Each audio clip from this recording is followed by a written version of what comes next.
শ্রমিক হচ্ছে প্রত্যেক এমন ব্যক্তি যারা অন্যের কল্যাণে অর্থাৎ মালিকের কল্যাণে তারা তাদের শ্রমকে ব্যয় করে, তাদের প্রতিষ্ঠানে অথবা তার পরিচালনায় অথবা তার তত্ত্বাবধানে সে দূরে থাকলেও নির্ধারিত কোনো পারিশ্রমিকের বিনিময়ে এই শ্রেণীর লোকগুলিকে বলা হয় শ্রমিক। আশা করি শ্রমিক কাকে বলে এই বিষয়টি বুঝতে কারো অসুবিধা নেই। ব্যক্তি যে নাকি তার শ্রমটা ব্যয় করে কোনো ব্যক্তির নিকটে, কোনো প্রতিষ্ঠানের নিকটে, সেটা প্রতিষ্ঠান সরকারিও হতে পারে বেসরকারিও হতে পারে, কোনো ব্যক্তির নিকটে তার কল্যাণে সে নিজের সেবা প্রদান করে, ফায়দা প্রদান করে, বিনিময়ে পারিশ্রমিক গ্রহণ করে, এরকম ব্যক্তিকে বলা হয় শ্রমিক। এই শ্রমিক বা এই শ্রম প্রদান, শ্রমিককে গ্রহণ করা বা তার শ্রম গ্রহণ করা, এই বিষয়টি ইসলামের দৃষ্টিতে এর বিধানটা কি? এটা কি বৈধ নাকি অবৈধ? যে আমি একজন স্বাধীন ব্যক্তিকে টাকার বিনিময়ে কাজে লাগাবো, তার থেকে সেবা গ্রহণ করব, সার্ভিস গ্রহণ করব, এই বিষয়টি ইসলাম কি বলে? আমরা যদি পবিত্র কোরআনুল কারীমের দিকে তাকাই তাহলে দেখতে পাই যে এই বিষয়টি ইসলামে সম্পূর্ণরূপে বৈধ। পবিত্র কোরআনুল কারীমে এসেছে, আল্লাহ সুবহানাহু ওয়া তাআলা বলছেন, ক্বালাত ইহদাহুমা ইয়া আবাতি ইস্তাজিরহু। যখন মূসা আলাইহিস সালাতু ওয়াস সালাম মাদায়েন শহরে পৌঁছে একটি গাছের ছায়াতে অবস্থান করছিলেন, দেখলেন যে লোকজনরা তাদের গবাদি পশু ছাগল, গরু, উট, ভেড়া ইত্যাদির পানি পান করাচ্ছে একটা কুয়া থেকে।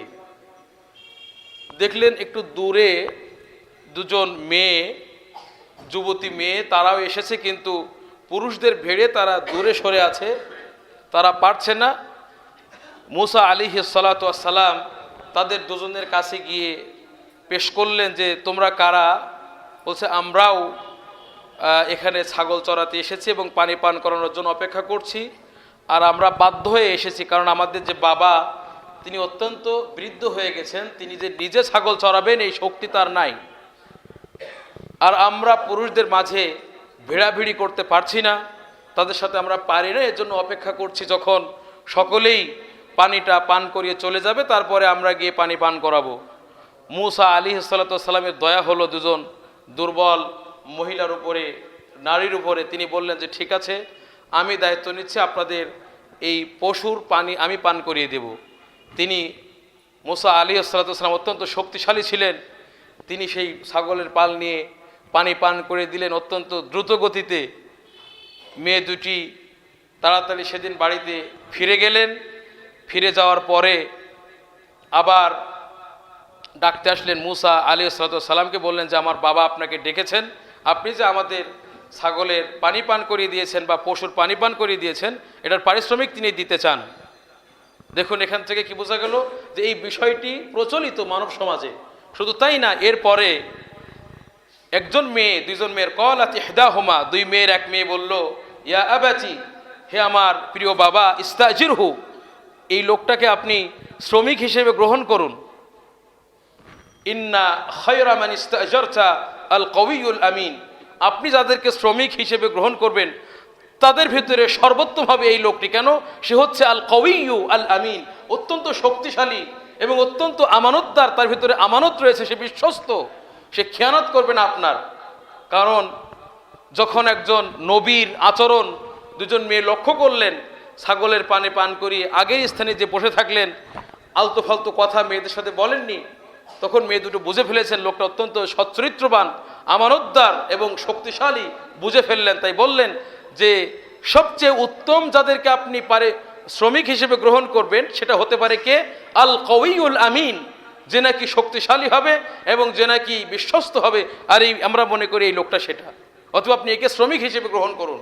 তাহলে কোরআন আমাদেরকে বলে দিচ্ছে যে শ্রমিক এটা গ্রহণ করা, একজন স্বাধীন ব্যক্তির শ্রম অর্থের বিনিময়ে, টাকার বিনিময়ে অথবা অন্য কোনো বিনিময়ে গ্রহণ করা, এটা ইসলামী শরীয়তে সম্পূর্ণরূপে বৈধ। এবং এরপরে বললেন ওই দুইটা মেয়ের বাবা, বলা হয়ে থেকে শোয়াইব, কিন্তু অনেক মুফাসসির বলেছেন যে আসলে শোয়াইব আলাইহিস সালাম এটা নয়, এটা অন্য একজন সৎ ব্যক্তি ছিলেন। এই বিষয়ে মুফাসসিরদের ভিতরে ইখতিলাফ রয়েছে। ক্বালা, তখন ওই দুই মেয়ের বাবা বললেন, ইন্নী উরিদু আন উনকিহাকা, আমি চাই তোমার সাথে বিবাহ দিতে, ইহদা ইবনাতাইয়া হাতাইন, এই যে আমার দুইটা মেয়ে আছে, এই দুইটা মেয়ের একটিকে তোমার সাথে বিয়ে দিতে চাই। কিসের বিনিময়ে? আলা আন তাজুরানি সামানিয়া হিজাজ, বিনিময় হচ্ছে তুমি আমার কাছে শ্রম বিক্রি করবে, তুমি আমার কাছে কাজ করবে, আমার কাছে শ্রম বিক্রি করবে 8 বছর। সামানিয়া হিজাজ ফাইন আতমামতা আশরান ফামিন ইনদিক, আর যদি তুমি 10 বছর শ্রমিকের কাজ করতে চাও, শ্রমিক হিসেবে থাকতে চাও, সেটা তোমার ব্যাপার, সেটাতে আমার আপত্তি নেই, কিন্তু আমার মেয়েদের যে মোহর লাগবে এটার জন্য তোমাকে কমপক্ষে 8 বছর শ্রম দিতে হবে, এটা দিয়ে মোহরানা শোধ করতে হবে। তাহলে দেখুন যে এই শ্রম এটা কত একটা সম্মানিত কাজ। একজন আল্লাহর নবী মুসা আলাইহিস সালাতু ওয়াস সালাম, তিনি নিজের বিবাহের, নিজের স্ত্রীর মোহরানা পরিশোধ করছেন শ্রম দিয়ে। সেজন্য এটা কোনো, অনেকে আজকে আমাদের সমাজে শ্রমিকদেরকে ছোট চোখে দেখে, তাদেরকে ইতর শ্রেণী ভাবে, তাদেরকে তুচ্ছ তাচ্ছিল্য করে, কিন্তু না, এই পৃথিবীতে সর্বোত্তম মানুষ যারা ছিলেন, আম্বিয়া নবীগণ, তারা শ্রমের কাজ করেছেন, তারা শ্রমিকের কাজ করেছেন। তবে 1-8 বছর না, 8 বছর তিনি করেছেন। এরপর বলছেন যে ফাইনা আতমামতা আশরান, যদি তুমি 10 বছর পূরণ করতে চাও ফামিন ইনদিক, সেটা তোমার পক্ষ থেকে। এবং জেনে রাখো, ওয়ামা উরিদু আন আশুক্কা আলাইক, আমি তো কাজের মালিক, তুমি তো শ্রমিক, কিন্তু আমি তোমাকে কষ্টে ফেলতে চাই না। সাতাজিদুনি ইনশাআল্লাহু মিনাস সালিহিন, তুমি অবশ্যই অতি শীঘ্রই আমাকে পাবে অত্যন্ত সৎ ব্যক্তিদের অন্তর্ভুক্ত। এই আয়াত থেকে আমরা স্পষ্টভাবে যেমনভাবে বুঝতে পারলাম যে এই যে শ্রম যেটা বিক্রয় করা হয়, কাজ বিক্রি করা হয় অর্থের বিনিময়ে, শ্রমিকের কাজ, এটা বৈধ এবং এটাতে কত মর্যাদা রয়েছে। শুধু তাই না, আয়েশা সিদ্দিকা রাদিয়াল্লাহু তাআলা আনহা বলছেন, ইস্তাজারা রাসূলুল্লাহ সাল্লাল্লাহু আলাইহি ওয়াসাল্লাম ওয়া আবু বকরিন রাজুলান মিন বানি দাইলি হাদিয়ান খিররিতা, রাসূলুল্লাহ সাল্লাল্লাহু আলাইহি ওয়াসাল্লাম এবং আবু বকর সিদ্দিক রাদিয়াল্লাহু তাআলা আনহু দুজন একজন ব্যক্তিকে শ্রমিক হিসেবে গ্রহণ করেছিলেন। কোন গোত্রের? বানুদ্দাইল গোত্রের। এদের কি কাজে শ্রমিক হিসেবে গ্রহণ করেছিলেন? হাদিয়ান খিররিতা, তারা পথ দেখাবে, এবং এমন একজন ব্যক্তিকে নিয়েছিলেন যে ছিল গাইড, পথ দেখাতে পারে। মরুভূমিতে অনেককে যদি ছেড়ে দেওয়া হয়, দেখা যাবে যে মরুভূমির পথ হারিয়ে এক প্রান্ত থেকে আরেক প্রান্তে চলে গেছে, পথ খুঁজে পাচ্ছে না। কিন্তু কিছু লোক আল্লাহ এই পৃথিবীতে তৈরি করেছেন, লোকটা সে সময় মুশরিক ছিল কিন্তু আমানতদার ছিল, যার কারণে আল্লাহ রাসূল সাল্লাল্লাহু আলাইহি ওয়াসাল্লাম তাকে এবং আবু বকর সিদ্দিক দুজন মিলে তাকে শ্রমিকের দায়িত্ব দিয়েছিলেন, তাকে শ্রমিক হিসেবে গ্রহণ করেছিলেন। তার কাজ ছিল কি? আল্লাহ নবী সাল্লাল্লাহু আলাইহি ওয়াসাল্লাম এবং আবু বকর সিদ্দিককে পথ দেখিয়ে মদিনাতে পৌঁছে দেওয়া।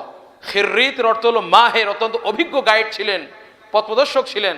তো আল্লাহ রাসূল সাল্লাল্লাহু আলাইহি ওয়াসাল্লামও গ্রহণ করেছেন। এজন্য শ্রমিকের বিষয়টি এটা কোনো তুচ্ছতাচ্ছিদের বিষয় নয়, এবং এটা বৈধ একটি বিষয়। এবং শ্রমের মর্যাদা এত বেশি যে আল্লাহ রাসূল সাল্লাল্লাহু আলাইহি ওয়াসাল্লামের এক সাহাবী নাম আল মিকদাম রাদিয়াল্লাহু আনহু, তিনি বলছেন যে রাসূলুল্লাহ সাল্লাল্লাহু আলাইহি ওয়াসাল্লাম বলেছেন, মা আকালা আহাদুন তাআমান কাত্তু খায়রান মিন ইয়াকুলা মিন আমালি ইয়াদিহি, কোন ব্যক্তি কখনো অতি উত্তম খাদ্য গ্রহণ করে নাই নিজে হাতে কাজ করে যে খাবারটা খায় এই খাবারের চাইতে। নিজে হাতে অন্যের কাজ করে অর্থ উপার্জন করে যে খাদ্যটা সে খায়, এর চাইতে উত্তম খাদ্য কোনো ব্যক্তি কখনো খায় নাই। সুবহানাল্লাহ। তো শ্রমের মর্যাদা কত বেশি একটু চিন্তা করে দেখুন। এজন্য শ্রমকে ছোট করে দেখার কোনো উপায় নেই।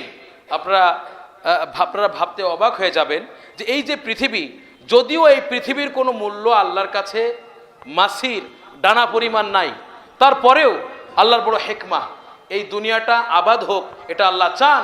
কারণ আল্লাহ সুবহানাহু ওয়া তাআলা এই দুনিয়াটাকে করেছেন পরীক্ষাগার। তিনি এখানে পরীক্ষা করতে চান, আমাদেরকে পাঠিয়েছেন যে কে ভালো কাজ করে জান্নাতে যাবে আর কে মন্দ কাজ করে জাহান্নামে যাবে।